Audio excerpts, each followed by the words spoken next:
Our next honorary degree recipient was born in New York City and was a record-breaking dominant force on his high school, college, and professional basketball teams.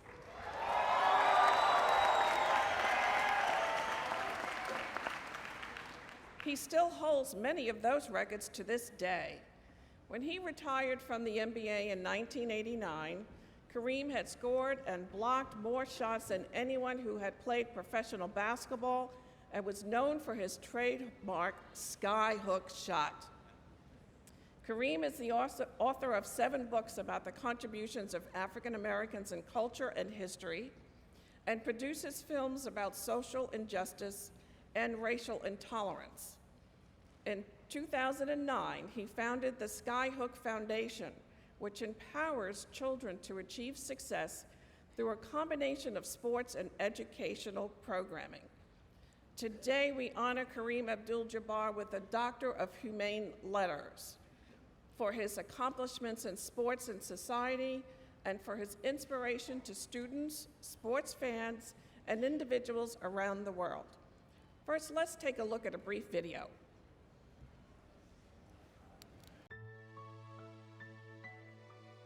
When I was a kid, professional sports was a great attraction to me, but it wasn't basketball, it was baseball. I wanted to play for the Brooklyn Dodgers. And Mother Nature and events kind of pushed me over to the other side.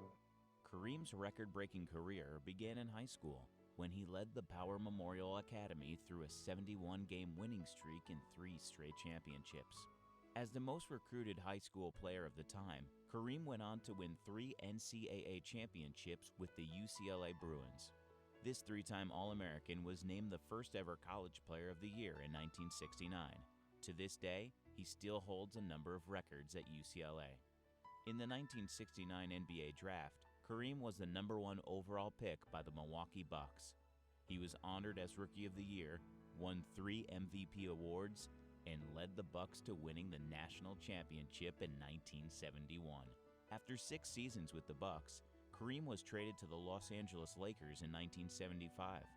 Joined by Earvin Magic Johnson in 1979, the Lakers went on to win 5 NBA championships. Kareem was awarded 3 additional MVP awards.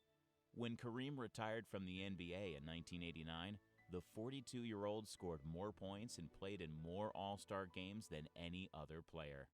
He still holds these records today, and in 1995, he was inducted into the Naismith Memorial Basketball Hall of Fame. He was an unstoppable force to be reckoned with. The Skyhook Foundation was founded to try to use sports and education as a means to combat both racial and social intolerance, and to promote young people to pursue higher education. You know, I really believe in the statement that knowledge is power. So somebody with the public prominence that I have, I can use that to inform people. For college graduates entering the real world, I would say that they need to find something that enables them to make a difference with what they're doing with their life. If everybody thinks in those terms, we're always out here helping each other, and that's what community is all about.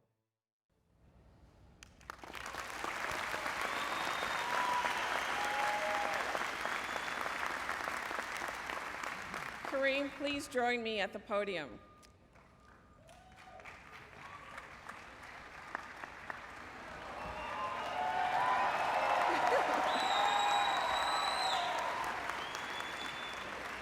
Mr. President, I now have the honor to present Kareem Abdul-Jabbar for the degree of Doctor of Humane Letters, honoris causa.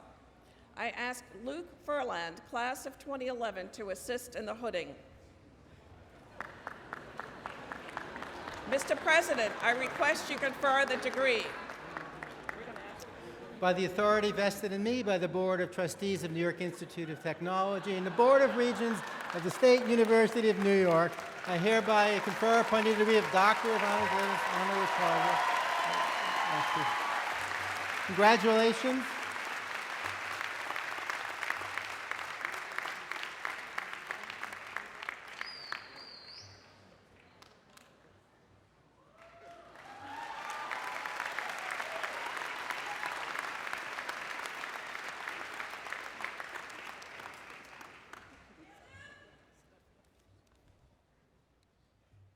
Good afternoon. And I think I should start my little talk with asking a question. What does one do with an honorary doctorate? It's not like you have the wherewithal to set up shop at some hospital. I won't be buying a stethoscope tomorrow or ordering prescription pads. But it does come at a time in my life when I will be trying to live in an entirely different way. For so long, basketball was the master cylinder that moved my life along. Everything I did related to the time I spent on the court. Hoops were the foundation for all that I achieved. But now I've come to a sea change. I've gotten to that point where I can make the transition from baller to scholar.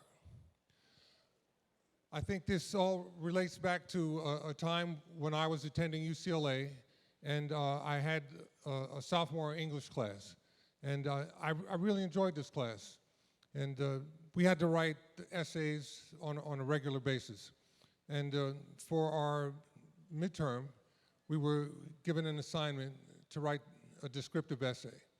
And I did my assignment, came to class the following week to get our grades. And our teacher, Mr. Lindstrom, he told us he was going to read the 3 best essays that he had gotten.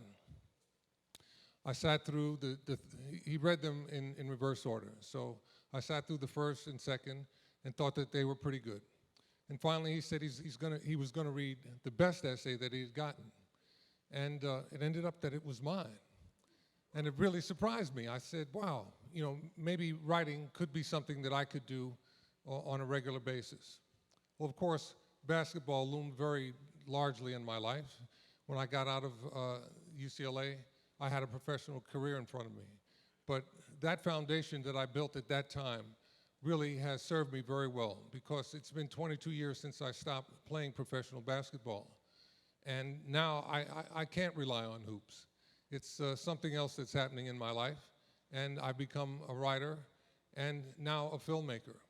It all is based on the foundation that I got at UCLA and my education. So many of you are also at a point where you are making such a transition.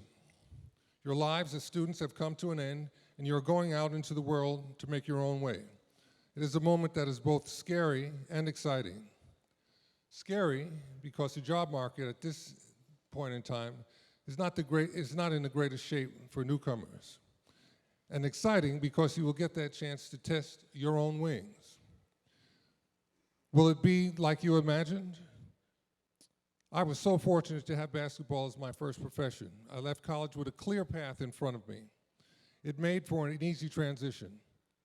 I knew what would be coming along, what I would be doing, and what I would be paid, and where my career would take me.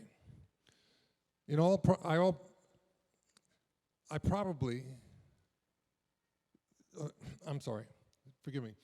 probability, very few of you will have that type of certainty in your immediate future. But you should know that life is at all times an adventure, one that you will learn to enjoy and look forward to as the years go by.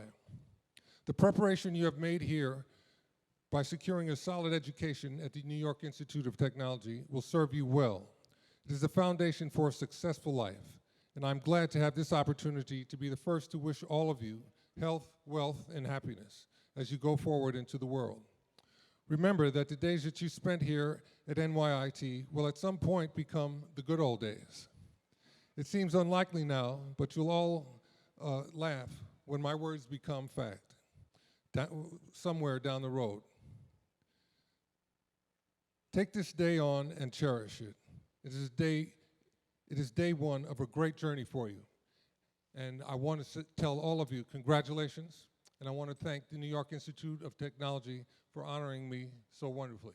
Thank you so much.